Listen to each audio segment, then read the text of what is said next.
The Scrum Team is sometimes referred to as the development team because they're responsible for developing the product or result. It consists of a group of individuals who work on the user stories in the sprint backlog to create the deliverables for the project. The Scrum Team, of course, has many different responsibilities, which will change according to what process is being conducted at the time. For instance, during the Create Deliverables process, the Scrum Team creates deliverables, identifies risks, and implements risk mitigation actions, if any, and updates impediment log and dependencies. During the Conduct Daily Stand-Up process, the team updates burndown chart, Scrum board, and impediment log, discusses issues faced by individual members and seeks solutions to motivate the team, identifies risks, if any, and submits change requests if required.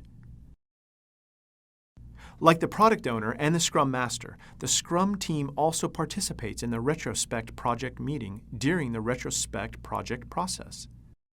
It's important for the Scrum Team to possess all the essential skills required to carry out the work of the project.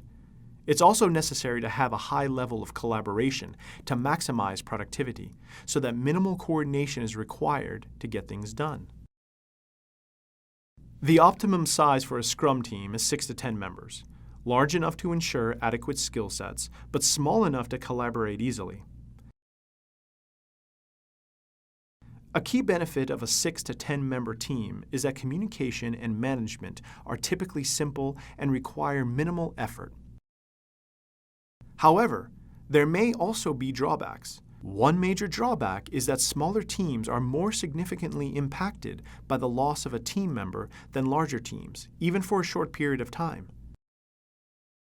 To address this problem, it may be possible for team members to have expert knowledge and skills outside their own specific role. However, this may be difficult and depends on the type of project, industry, and size of the organization.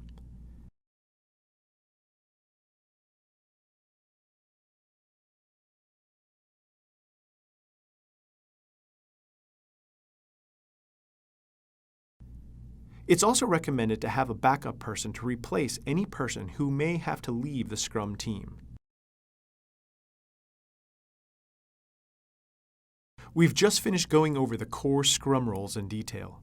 The responsibilities of each role will be further detailed when we address each Scrum process individually. Until then, you can keep in mind the following desirable traits for the core Scrum roles.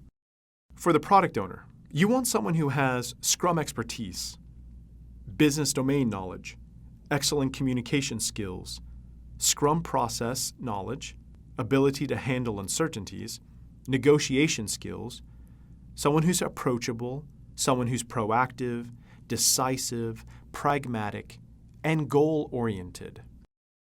For the Scrum Master, you want someone who can be a Scrum expert, a servant leader, a moderator, and a problem solver, someone who's approachable, a motivator, someone who's perceptive, someone who can act as a mentor, someone with great coordination skills, and someone who's introspective. And finally, for the Scrum Team, you want people who can be knowledgeable about Scrum, people who are collaborative, self-organizing, and highly motivated, people who are proactive, people who are technical experts, but also cross-functional in their outlook. Team players, people who are independent and responsible, intuitive, goal-oriented, and introspective.